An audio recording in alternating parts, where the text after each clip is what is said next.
Desde este video en adelante estaremos estudiando las válvulas direccionales según el número de vías y número de posiciones que poseen, y vamos a tratar de abarcar todo el abanico de opciones que podemos encontrar en sistemas neumáticos, empezando con válvulas de 2 vías, 2 posiciones, continuando con 3 vías, 2 posiciones, 3 vías, 3 posiciones, 4 vías, 2 posiciones, 4 vías, 3 posiciones, 5 vías, 2 posiciones y finalmente las válvulas de 5 vías y 3 posiciones. En este video vamos a empezar estudiando la válvula 2-2 y vamos a continuar con las demás a medida que vayan pasando los siguientes videos. Sin embargo, es muy importante tener en cuenta que las válvulas direccionales, las configuraciones de válvulas direccionales que más vamos a encontrar en sistemas neumáticos son la 2-2, la 3-2 y la 5-2. Ya más adelante veremos cuáles son las funciones de cada una de ellas. En estos videos no solo vamos a revisar las diferentes configuraciones de vías y posiciones que podemos encontrar en válvulas direccionales, sino que también vamos a revisar los diferentes diseños que podemos tener para cada una de ellas, como lo son el asiento esférico, el asiento plano o la corredera. Y también vamos a estudiar los diferentes tipos de acción que podemos tener: acción directa o acción por pilotaje. Sin más preámbulo, vamos a comenzar este video estudiando las válvulas 2-2. Las válvulas direccionales 2-2, como su nombre lo indica, son válvulas que poseen 2 vías y 2 posiciones. En la siguiente imagen podemos ver la representación simbólica de una válvula direccional 2-2. Podemos ver en esta parte lo que sería la vía número 1, que sería para conexión de la alimentación de aire presurizado. Y la vía 2 sería para conexión con el sistema. También podemos ver en este símbolo que tenemos 2 recuadros, es decir, 2 posiciones. En esta primera posición tenemos que ambas vías quedan bloqueadas y en la otra posición se genera la conexión entre la vía 1 y la vía 2. Por lo tanto, la función de esta válvula es bloquear el flujo cuando se adopta esta posición o permitir el flujo cuando se adopta esta otra posición. Normalmente vamos a tener que esta válvula se va a encontrar en una posición por defecto. Esa posición la vamos a llamar la posición normal de la válvula. Frecuentemente esa posición normal se conmuta por medio de un resorte y la otra posición se conmuta por cualquier tipo de accionamiento de los que hemos visto. Podría ser un accionamiento manual, mecánico, eléctrico o por pilotaje neumático. En esta figura podemos ver una válvula direccional 2-2 de accionamiento por pin mecánico o pulsador mecánico y de retorno por resorte. Entonces, donde se encuentra este resorte, tenemos que es la posición normal de la válvula. En este caso, la posición normal bloquea el flujo. Por lo tanto, decimos que es una válvula normalmente cerrada. En este otro ejemplo, tenemos una válvula direccional 2-2 con accionamiento por solenoide y retorno por resorte. Entonces, esta sería la posición normal de la válvula, que en este caso conecta la vía 1 con la vía 2. Por lo tanto, decimos que es una válvula normalmente abierta, ya que en su posición normal permite el flujo de aire. En esta primera válvula tenemos que cuando el pin mecánico aún no ha sido oprimido, el resorte se encarga de mantener a la válvula en esta posición, donde se bloquea el flujo entre 1 y 2. Una vez se oprime el pulsador mecánico, entonces se conmuta esta posición y se permite el flujo de 1 hacia 2. Y tan pronto como deje de ser oprimido, este resorte se encarga de devolver la válvula a esta posición normalmente cerrada. Por otro lado, En esta otra válvula tenemos que cuando el solenoide no ha sido energizado, entonces el resorte mantiene a la válvula en esta posición, donde el flujo pasa de 1 hacia 2. Tan pronto como es energizado, se conmuta esta otra posición, donde ambos puertos quedarían bloqueados y no se permitiría el flujo. Una vez sea desenergizado, el resorte se encarga de conmutar de nuevo esta posición para permitir el paso del flujo. Con estos ejemplos podemos ver que la válvula direccional 2-2 es semejante en su funcionamiento a un interruptor que permite conectar o desconectar una línea o cierta parte del circuito. Funcionaría como un elemento de pasa o no pasa. En una posición permitimos el flujo de aire y en la otra posición bloqueamos el flujo de aire.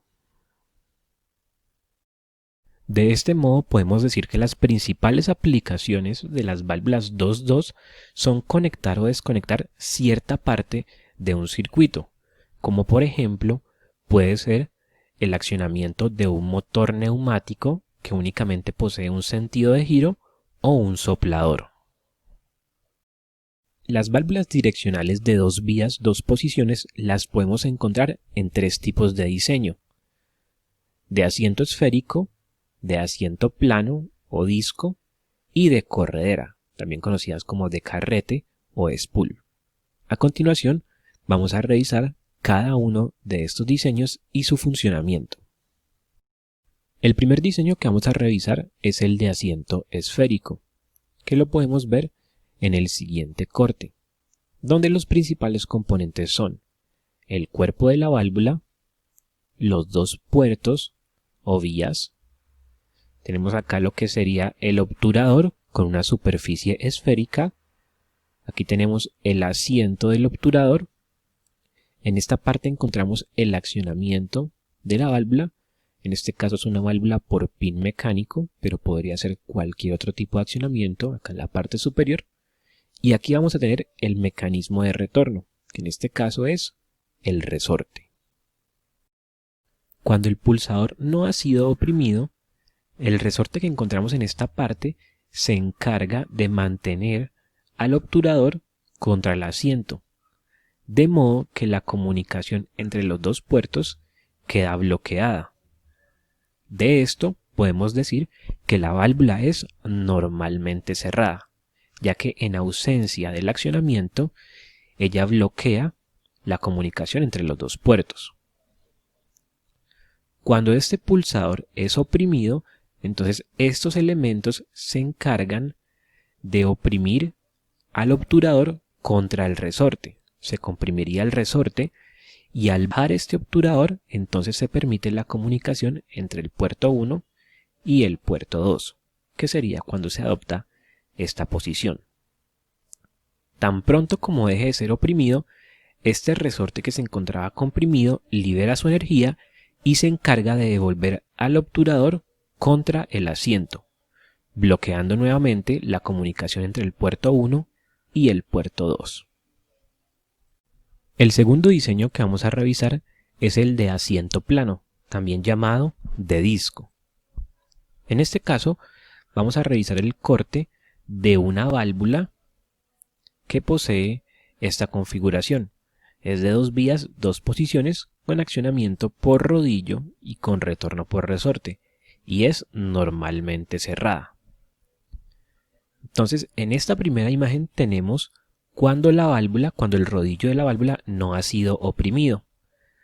Entonces tenemos acá internamente lo que sería el obturador, que en este caso, en vez de ser esférico, es como un disco, es plano, pero también posee en esta parte un resorte, y acá tendríamos el puerto de entrada y acá el puerto de salida.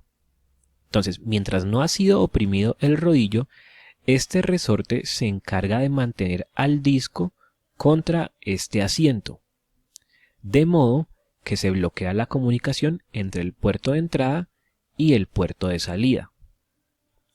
Una vez el rodillo es oprimido, este mecanismo interno se encarga de hacer bajar al disco despegándolo de su asiento y comprimiendo el resorte, como podemos ver en esta figura, de modo que al bajar el disco se descubren estos pasajes y por lo tanto el aire puede pasar de este puerto a este otro puerto. Tan pronto como el rodillo deje de ser oprimido, este resorte que había sido comprimido libera su energía, haciendo que el disco suba y vuelva a quedar oprimido contra su asiento.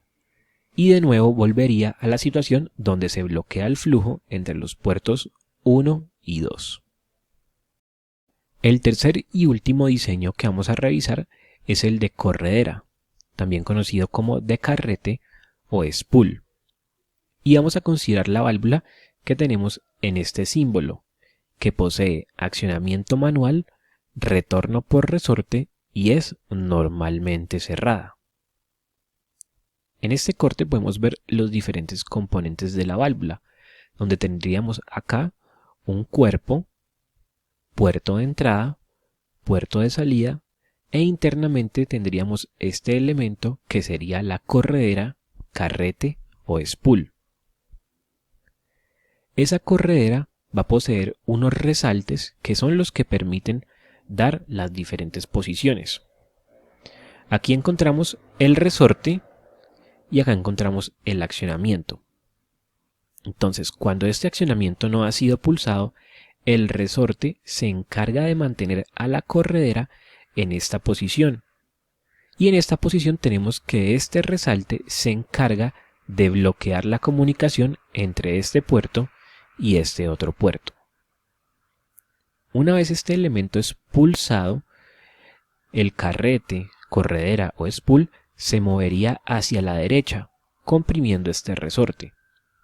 Al entrar en esta zona, se permite que el flujo pueda pasar de este puerto a este otro puerto, que sería como si estuviéramos conmutando esta posición. Una vez este elemento deje de ser oprimido, el resorte libera su energía devolviendo a la corredera a la posición que tenemos acá y bloqueando de nuevo el paso del flujo de aire entre este puerto y este puerto. Con esto hemos terminado de estudiar las válvulas 2-2. En el próximo video estaremos estudiando las válvulas de 3 vías, 2 posiciones.